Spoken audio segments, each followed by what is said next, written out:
Voilà, vous avez suivi sur BFM2 cette table ronde au Sénat sur l'ouverture à la concurrence du transport de voyageurs ferroviaires. Et on prend maintenant la direction d'un autre sujet pour aborder les nominations pour la 50e cérémonie des Césars. Et je suis avec Claire Fleury. Bonjour Claire, Bonjour. journaliste culture à BFM TV. Merci beaucoup d'être avec nous pour revenir donc sur ces nominations.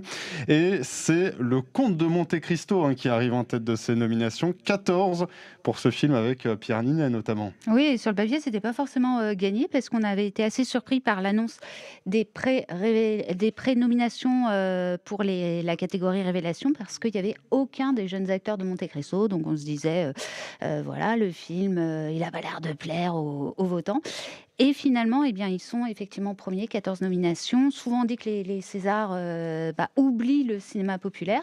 Cette année, c'est quand même le deuxième film arrivé au box-office français qui arrive en tête des nominations au César. Donc, on va dire que l'Académie rejoint un petit peu le goût du public.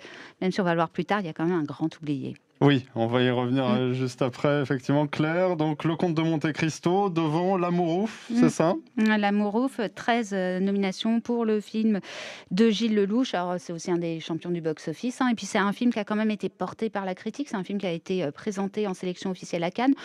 Donc, d'une certaine façon, le retrouver nommé au César, c'est pas une grande surprise parce que Cannes, c'est quand même un label de qualité. Et quand les gens savent pas trop pour quel film voter ou quel acteur voter, eh bien, ils vont souvent regarder quels ont été les films sélectionnés dans les grands festivals, à savoir Cannes et Venise. Et un film dont on a déjà beaucoup parlé Mhm. ensemble, Claire, la semaine dernière pour les Oscars, Emilia Pérez, sans grande surprise, mais donc troisième sur ce classement du nombre de nominations, en tout cas au César. Ouais, 12 nominations pour Emilia Ouais. Pérez. Alors attention, le classement des nominations, ça ne veut strictement rien dire et ça n'augure rien du résultat final, parce qu'assez régulièrement, hein, le film qui est en tête du nombre de nominations, eh bien, n'est pas forcément en tête le soir de la cérémonie. Donc voilà, on sent quand même que Emilia Pérez pourrait se situer très très bien le 28 février au soir. 28 février, c'est ça pour la cérémonie. On peut parler aussi d'Enfanfare. Mm. 7 nominations, c'est une belle surprise. Ah oui, c'est la jolie surprise de fin d'année, hein, en fanfare, hein, parce que c'est sur le papier, c'est un tout petit film, c'est un feel good movie. Il a dépassé les 2 millions d'entrées au box-office, donc c'est devenu un véritable succès populaire. Et là, eh bien, il se retrouve avec 7 nominations. Et moi, hier, en fait, j'ai discuté avec l'agent de Benjamin Lavergne, l'un des 2 acteurs principaux du film.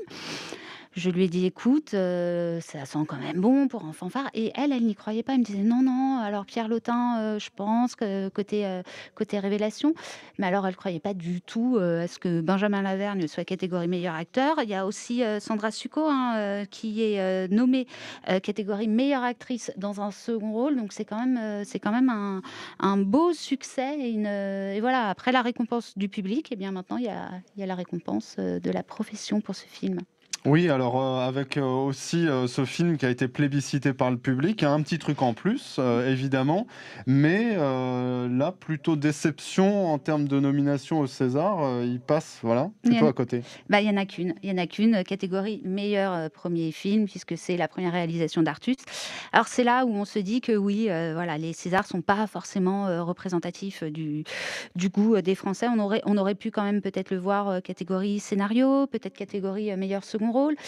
Voilà, c'est assez surprenant, mais effectivement, les comédies, parce que là, c'est une pure comédie, les comédies ont quand même souvent du mal à être représentées au César, et c'est pour ça d'ailleurs qu'il y avait un César du box-office, très éphémère, qui a duré 2-3 ans, qui avait été créé pour essayer de mettre en avant aussi ce type de film, et voilà, donc une nomination pour un petit truc en plus d'Artus. On a une petite déception là-dessus. Est-ce que vous, Claire, vous avez noté d'autres petites surprises qui ont retenu votre attention dans toutes ces nominations, des choses qui vous ont étonné ou là on a plutôt fait le tour? Non, bah, écoutez, honnêtement, sur les films qui arrivent en tête, donc on le rappelle, 14 nominations pour Monte Cristo, 13 pour L'Amour ouf, 12 pour Emilia Pérez, 8 pour L'Histoire de Souleymane. C'est des films qui sont, à la fois portés par la critique et par le box-office, parce qu'Emilia Pérez continue de performer, dans les salles, hein, ils ont augmenté le nombre de copies. 50 000 entrées la semaine écoulée, donc voilà, ce sont des films qui rencontrent le public. Donc on ne peut pas dire que voilà, il y ait de grandes surprises dans les films nommés, si ce n'est peut-être justement En fanfare, qui est un film en fait qui est d'une simplicité folle, qui est sans l'air d'y toucher en fait, vous touche vraiment au cœur. Merci beaucoup Claire. Et on prend donc rendez-vous le 28 février prochain pour la remise de ces Césars. Ce sera à l'Olympia à Paris, retransmis par Canal+, évidemment toujours. Et ce sera Jean-Pascal Zadi à la manette, aux manettes de la présentation de cette soirée et la présidence de cette cérémonie qui a été confiée à Catherine Deneuve, et évidemment très Queen belle Catherine, présidence pour cette 50e cérémonie, sans doute pour marquer évidemment cet anniversaire. Merci de nous avoir suivis sur BFM2, restez bien avec nous, un nouveau direct à suivre.